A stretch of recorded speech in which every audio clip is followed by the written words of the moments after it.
Koh-Lanta All Star, Ludovic et Raphaël éliminés, Jérémy exilé et groupe clash. Ce vendredi 20 avril 2018, c'est lors de la réunification dans Koh-Lanta, le combat des héros. Entre l'épreuve de confort, le duel opposant Clémentine à Raphaël, la décision des ambassadeurs et un conseil mouvementé, résumé de cet épisode riche en rebondissements. Après l'élimination de Tiffany, qui a perdu son duel, et l'arrivée de Clémentine sur l'île de l'exil, l'aventure continue dans Koh-Lanta All Star, TF1. Alors que la bataille faisait rage entre les jaunes et les rouges, l'heure est désormais à la réunification. Résumé de ce 6e épisode riche en rebondissements.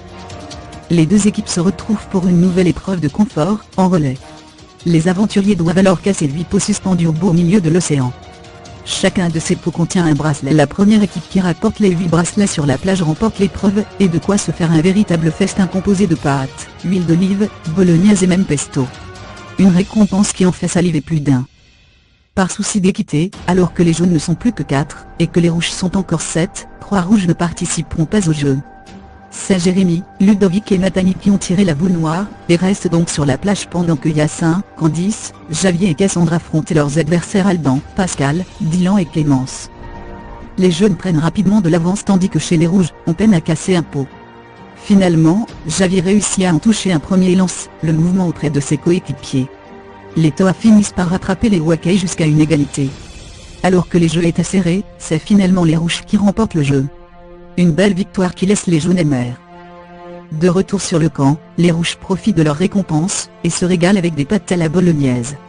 De leur côté, avec la pluie, les jaunes ont froid et tentent de raviver le feu. Pascal et Alban finissent par mettre le feu à leur cabane, et brûlent même malencontreusement une partie des affaires de Dylan. Une situation qui amuse Alban. Ambassadeur. Il est l'heure pour les deux équipes de désigner leur ambassadeur. Rappelons que si les aventuriers n'arrivent pas à se mettre d'accord à l'unanimité sur un nom, un tirage au sort sera effectué. Si Dylan est le seul à se proposer chez les Wakai, du côté des Toa, les candidatures se bousculent. Yacine, Nathalie et Ludovic sont tous les 3 volontaires. Et le reste de l'équipe n'arrive pas à se mettre d'accord. Nathalie et Ludovic ont l'intention de faire partir un ex-rouge, à savoir Javier, Yacine et Cassandre. Yacine et Javier sentent le vent tourner, et le capitaine de l'équipe ne lâche rien. Après de grosses discussions, les rouges finissent par se mettre d'accord, et font alors confiance à Yacine. Les deux ambassadeurs sont Dylan et Yacine. Chacun dresse le bilan de son aventure. Dylan confie vouloir éliminer un ex-jaune, Yacine semble du même avis. Les deux hommes évoquent plusieurs noms, mais finissent par se mettre d'accord sur l'un d'entre eux. Les ambassadeurs décident alors d'éliminer Ludovic. Une fois leur décision prise, Yacine et Dylan regagnent le camp jaune, qui est désormais celui de la tribu réunifiée. De retour, les deux hommes ont la lourde tâche d'annoncer la nouvelle. Ludovic se lève, fait des adieux silencieux à ses camarades puis s'isole, visiblement très énervé. Candice, Jérémy et Nathalie n'acceptent pas le départ de Ludovic et le font savoir. Le reste des aventuriers indique comprendre la décision des ambassadeurs. Alors que Candice montre son agacement, Jérémy lui chuchote de ne rien montrer. Lorsque vient l'heure pour Ludovic de partir avec Denis Brognard, il lâche ce qu'il a sur le cœur, il est déçu que Yacine ne tienne pas promesse. Ce dernier, épaulé par Dylan, se défend. Le ton monte légèrement. Le duel. Sur l'île de l'exil, Clémentine et Raphaël s'apprêtent à s'affronter pour l'avant-dernier duel. Les jeunes femmes doivent alors placer 7 pièces de bois en équilibre sur des tables à bascule. Chacune dispose d'une corde permettant de faire basculer leur table. La première qui réussit à placer ces pièces de bois en équilibre, et à passer la ligne d'arrivée remporte le duel. C'est finalement Clémentine qui remporte le duel. Raphaël s'incline alors et transmet le collier d'immunité, que Julie lui avait offert lorsqu'elle avait remporté son duel. Épreuve d'immunité. Après une nuit compliquée sur le nouveau camp, les aventuriers se lèvent et foncent participer à leur première épreuve d'immunité individuelle, le parcours du combattant. La gagnante de l'épreuve femme, affrontera le gagnant de l'épreuve homme.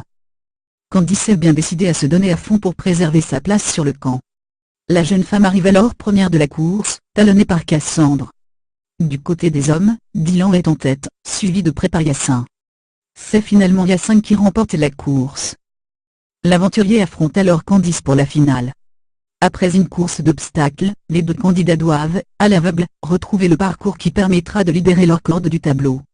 Alors que les jeux sont serrés, c'est finalement Candice qui s'impose et gagne l'épreuve d'immunité.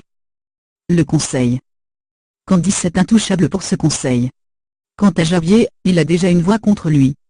Pour rappel, il avait été le premier à tomber lors de l'épreuve du paresseux, et a donc d'office un vote à son nom. Candice, Jérémy et Nathalie savent déjà contre qui voter, Javier. De leur côté, Hyacinthe, Pascal, Dylan, Javier, Alban, Cassandre et Clémence hésitent entre Jérémy et Nathalie. Ils décident ainsi de partager les votes. Les candidats en danger sont alors Javier, Nathalie et Jérémy.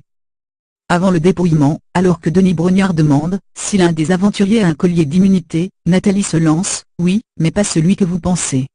La candidate brandit alors le faux collier réalisé par Javier et se dit humilié. Javier assume, les ex-rouges confirment avoir été mis au courant. Et finalement, Jérémy révèle être celui qui a dénoncé la supercherie. Le conseil tourne le règlement de compte entre les ex-rouges d'un côté et Jérémy, Candice et Nathalie de l'autre. Au conseil, on compte 4 bulletins contre Javier, 4 bulletins contre Jérémy et 3 contre Nathalie. Comme le veut la règle, en cas d'égalité, les aventuriers sont invités à voter de nouveau, dans le but de départager Javier et Jérémy. Finalement, la majorité vote contre Jérémy, qui est éliminé sur le champ, ou presque. En effet, il ne le sait pas encore, mais l'aventurier rejoint Clémentine sur l'île de l'Exil, et a peut-être une chance de réintégrer l'aventure.